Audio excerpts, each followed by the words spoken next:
Good morning, Philippines! Guys, excited ako today mag-coffee. You know what? Galing kami kahapon sa Tagaytay. Kasi birthday ng daughter ng Freddy namin. So, nag-invite siya, let's go to ride. So, after ko mag-workout, after ko magkahal-kahal sa bahay, tapos nag-workout, so much hyper ako yesterday. Gawa sa kinain ko nung morning na chocolate, breakfast morning. And then, yun, nag-workout ako. Then, nagyaya siya ng 2 p.m. Mag-Tagaytay, mag-ride lang daw, mag-sightseeing, something like that. Magpunta kami sa Tagaytay, no? Nag-ride lang. Then, nagpunta dun sa, nag-walking. Ang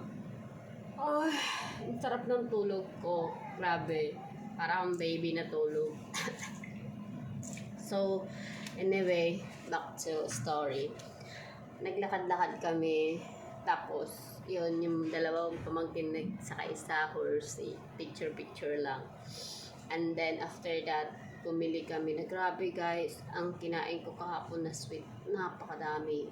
And then, I can imagine na hindi pala ako nakainom ng tubig. Tapos, sumakit yung left kong yung migraine. Parang pumipipentik. Alala ko, wala pala akong inom tubig. Uminom ako gigento lang. Simula morning nag-coffee ako until nag-workout ako. Isang Gatorade tapos isang gentong water lang. And then, ang dami kong kinain. Alam niyo sa Tagaytay, marami nagbebenta ng mga sweet na pasalubong. Yung mani na isang ganon, naubos ko yun. And then yung konti nung mais, na para siyang knickknacks, basta gayon. Tapos kumain pa ako nung chips na banana. Basta ang dami kong kinain na sweet. After that, nung pauwi na kami, habang nasa chok-chok kami, nagngangat-ngat. So, ang dami ko talaga nakain. So, nainom kong tubig yun to lang. And then, bumaba kami sa SM13 kasi yung sister ko ay kumuha siya ng phone. Nag-home credit siya ng phone. And then, pumunta kami. So, habang nag-iintay kami doon sa SM13, before kami mag-intay na doon sa phone, nag-ikot-ikot, alam na yung favorite kong bread.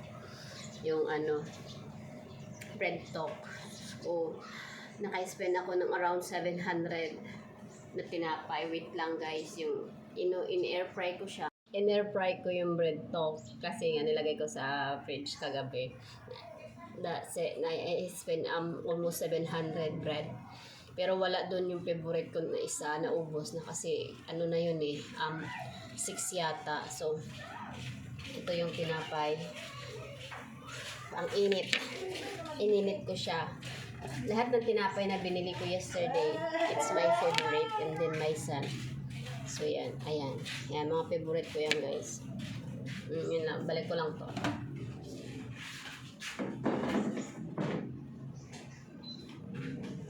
And then, ito yun siya. Ang dami, breakfast lang to. Favorite kasi talaga to. And then, habang nag-iintay kami dun sa cellphone tapos nakabimili ng bread talk, no? Yung nanay nung Freddy namin, yung nanay nung si Ate Maricel, nagyaya siya mag-dinner kasi nga birthday daw ng anak niya. Trinate niya kami sa ni Roger. So, nag-order siya ng half chicken, then 2 slice na gayon na ribs, pork ribs. And then, rice, I think 4 na cup like that. And then, meron pang mga dessert or something lang yung sa Red Rogers. So, I wonder na kumakain ako ng chicken and then rice.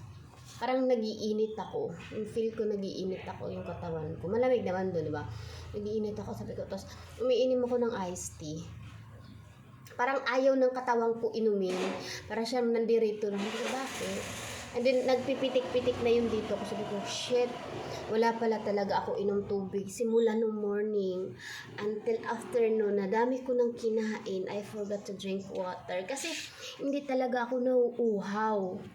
Yung parang, wala lang. Kumakain lang ako, tapos hindi ko nauuhaw. Tapos, uminom pa ako ng ganito lang na royal, na maliit.